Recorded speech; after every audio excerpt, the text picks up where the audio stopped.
Good afternoon. I'm Dave Bullock, North Carolina's 21st State Auditor. Appreciate you being here today.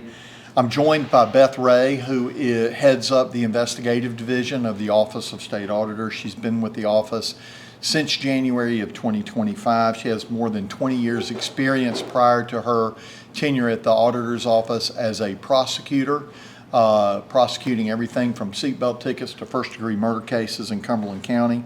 I'm also joined by Billy Potter, who is Investigative Manager with the State Auditor's Office, Darren DeBose and Bella Tajale, who are Senior Auditors in the Investigative Division of the State Auditors. Let me start by saying that this investigative report that we released today is separate from what also continues to be an ongoing criminal investigation into activities with respect to the finances of the town of Cary. So there is information that continues to be worked on with respect to a criminal investigation.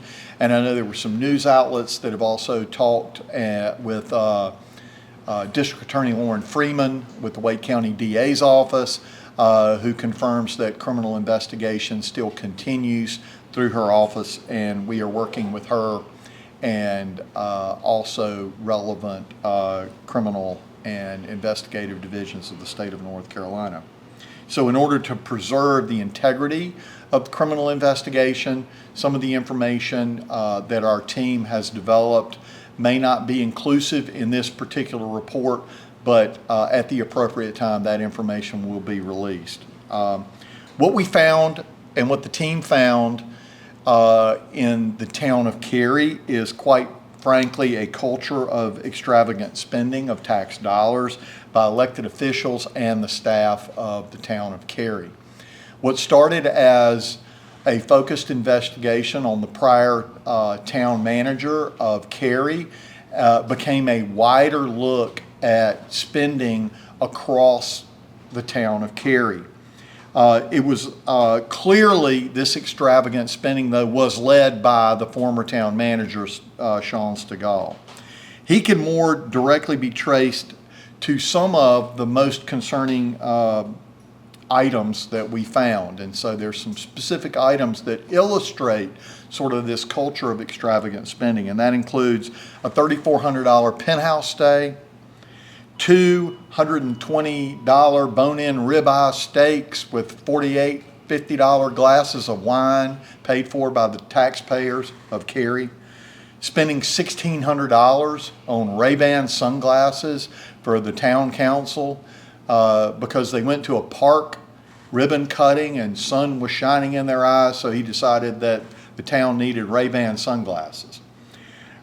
He was enabling the excessive spending, is what our report concludes. The culture was also supported by an abundance of town Visa cards. Now, I've mentioned some of this. I mentioned some of it at the Council of State meeting, some of the things that I've noticed and that our team has seen in municipal financing and local financing across the state of North Carolina over the last 18 months since I've been in office. Town of Cary had 828 town Visa cards. Now let me put that into perspective. City of Charlotte has 800. Now, to be sure, the town of Cary is the 9th largest municipality in the state of North Carolina, but 828 town Visa cards, a lot of town Visa cards. 62% of the town of Cary's employees had issued to them a town Visa card. In Charlotte, they report 10% of their team members have town credit cards. In Charlotte, in Raleigh, it's 16%, for example, of town employees. From January 24 to December of 25, employees made more than 60,000 transactions on those town Visa cards, totaling $24.2 million in spending in the town of Cary. Now, why is that relevant? Well, that's relevant because there are a lot of ways to purchase things in government. Not everything is on the town credit card, and what our team found is a lot of those expenses were not backed up by invoices or receipts, and so that creates an accountability problem. But that wasn't the only thing that sustained a culture of extravagant spending. Our report shows that in addition to these items like the Ray-Bans and hotel expenses that were really high, and the specific example of the $120 ribeye, we found that the town routinely spends large amounts of money on meals that is far beyond what typical, like for example, the state per diem would allow state employees to get reimbursed, or what general services at the federal government would allow employees to be reimbursed. We also found, interestingly enough, that I'm not sure that the residents of Cary were aware that their council members and mayor received an $802 a month car allowance. That's new news. And that included a $3,500 expense account to spend on other items, an allowance, which is unique. And interestingly, there is the transparency issue on that. Where is that in a town council vote? Where is that in the town residents understanding and knowing that their city council is getting an $802 a month car allowance? So let's fast forward to another interesting finding that sort of supports this culture of extravagant spending, and that is the Wilmington retreat, where we can break that spending down. $86,000 spent on video production costs of a video that was shown during the retreat. That $86,000 was town staff approved. So the council wasn't aware that the town staff was spending the $86,000. It included a surprise dance routine by the staff. And for those of you in the media, are we good? That entire video is being uploaded on the auditor's website so that you'll have the entire video to be able to show the citizens of Cary what they paid for. The former town manager also then authorized $35,000 for a documentary that told the story of how that video was produced. We'll let you draw your own conclusions about whether that's a return on investment of taxpayer dollars. Look, I've said this across the state. I said it with the Mid-Currituck Bridge report that we released a couple of weeks ago. I drew the analogy in that report. For those of you who are not familiar, Mid-Currituck Bridge is a proposed bridge project in northeastern North Carolina that connects part of the Outer Banks to the mainland.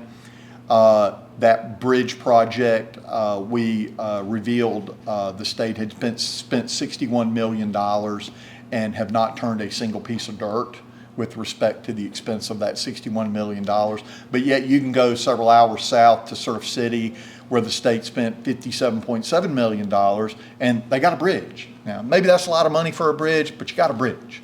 And so what I've found across the state of North Carolina is taxpayers understand that government's going to spend money. What they really want to know is a couple things. One is, if we are spending money, are we getting a return on that investment? Is there production on behalf of government, on behalf of the taxpayers? Is there service being provided? Is there information being provided?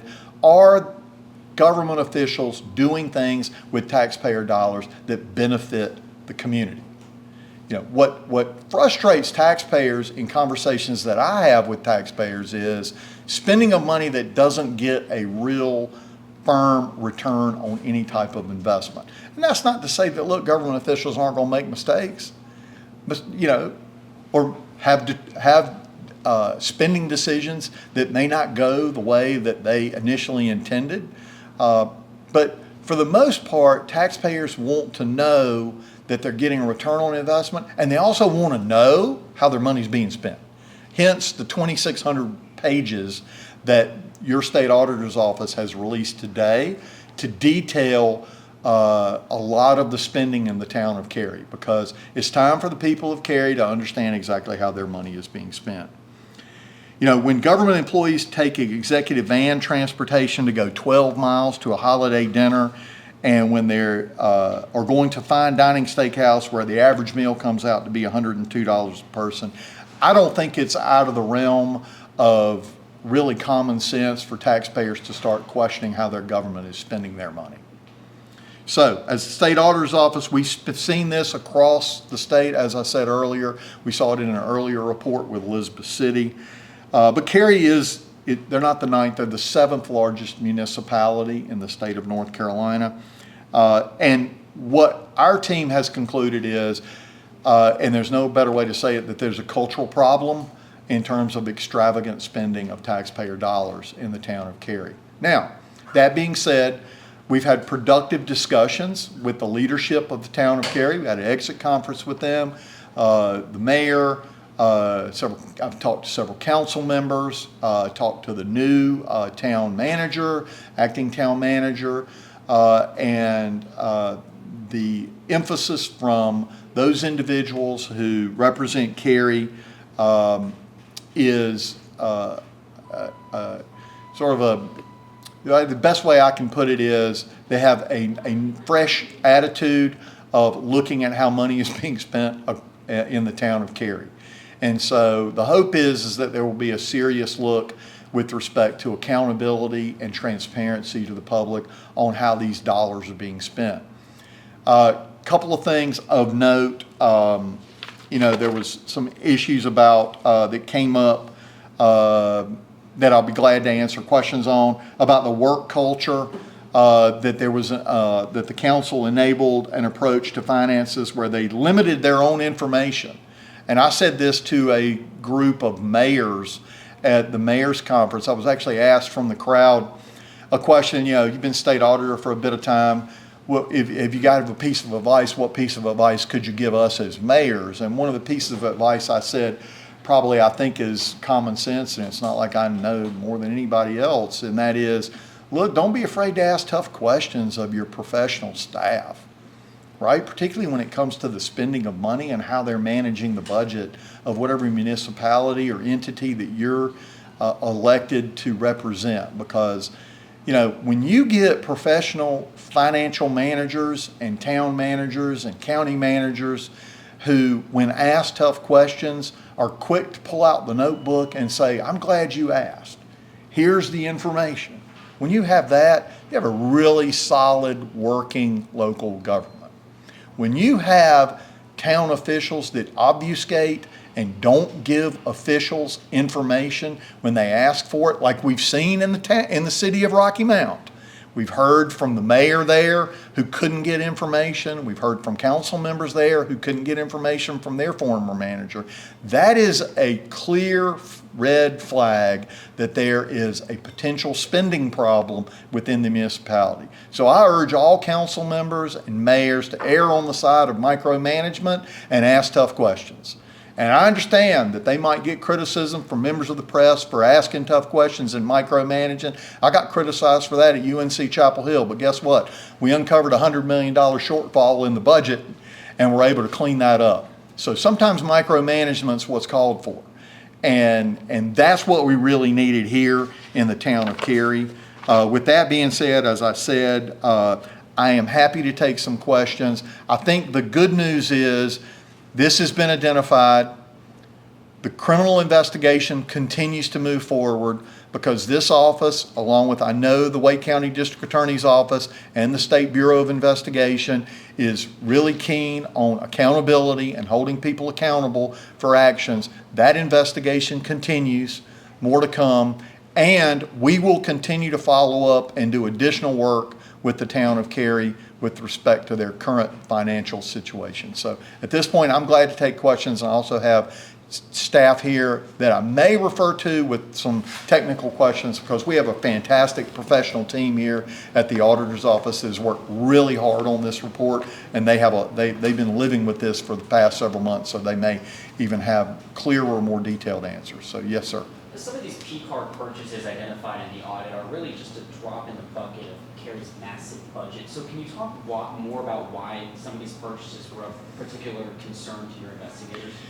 Yeah, so these I call them the Town Visa. It's a branded Visa right now. I call it a Visa card transaction because most people understand why that is, and saying a P card is not necessarily as descriptive as what folks understand. But most people understand what a Visa card is. So these Visa card purchases, why these are illustrative, because it demonstrates a clear culture of extravagant spending where these types of purchases and this type of spending was acceptable not only to the town management, but was not really questioned by the council.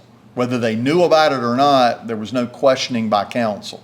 You know, I think a lot of folks who are citizens of Cary would say, in seeing these purchases, you know, well, if I was on council, I'd have asked about that $120 bone-in ribeye. I mean, I probably would have, quite frankly.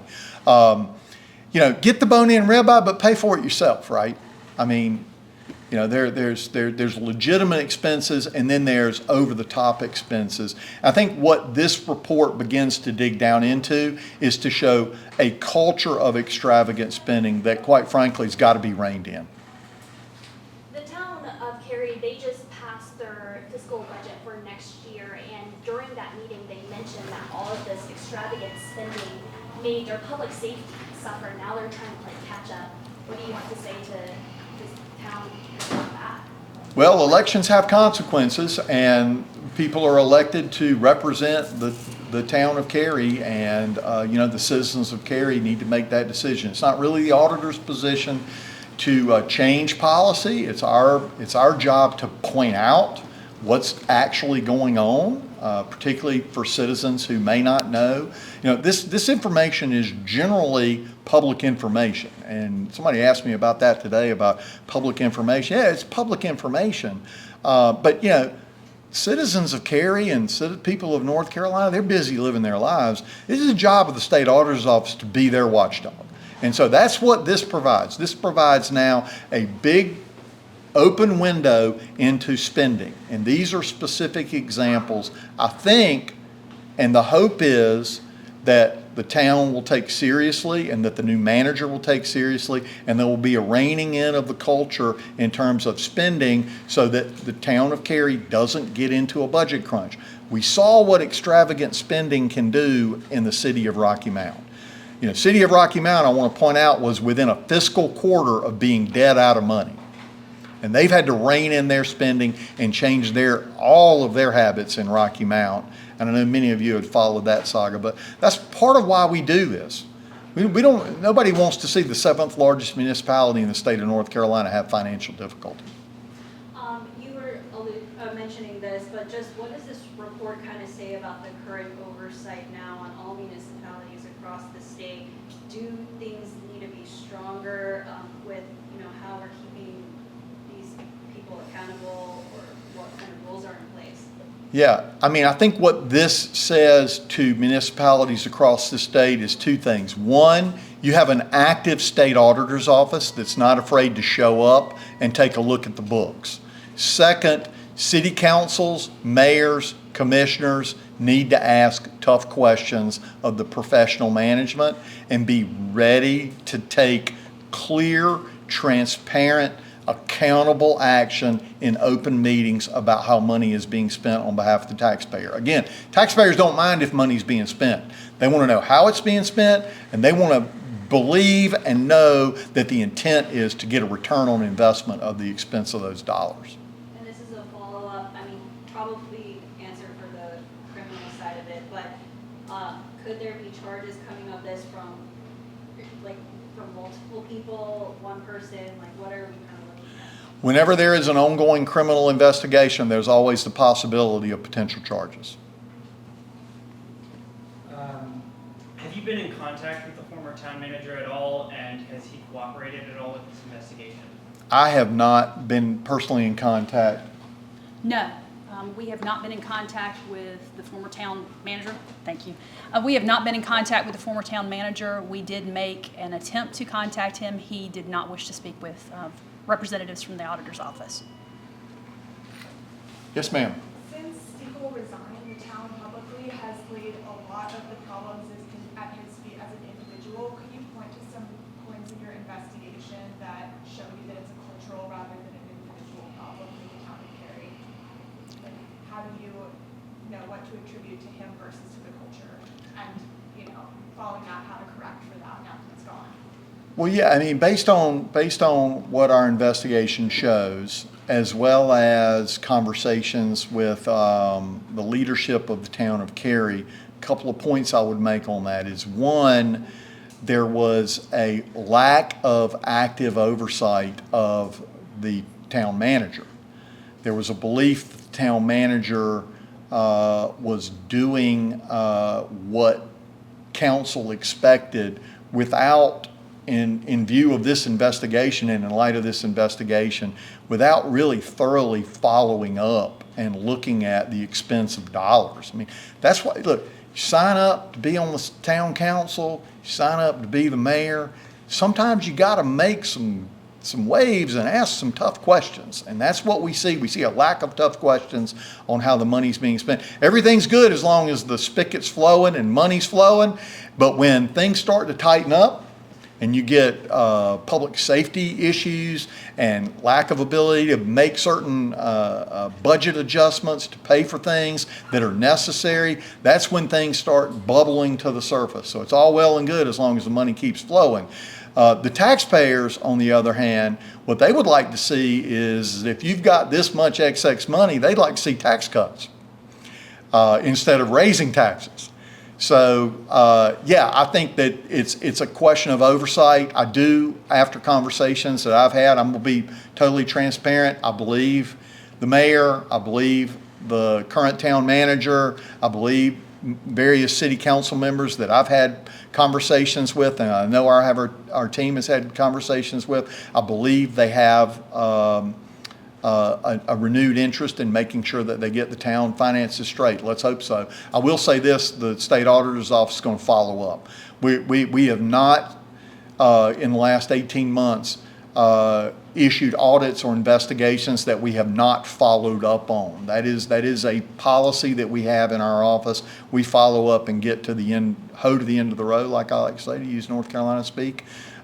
Example, we're following up on our DMV audit. That's something to come in the next few months. Yes, sir. Yes. Did any town officials, be it elected officials or staff, refuse to interview with the state auditor's office?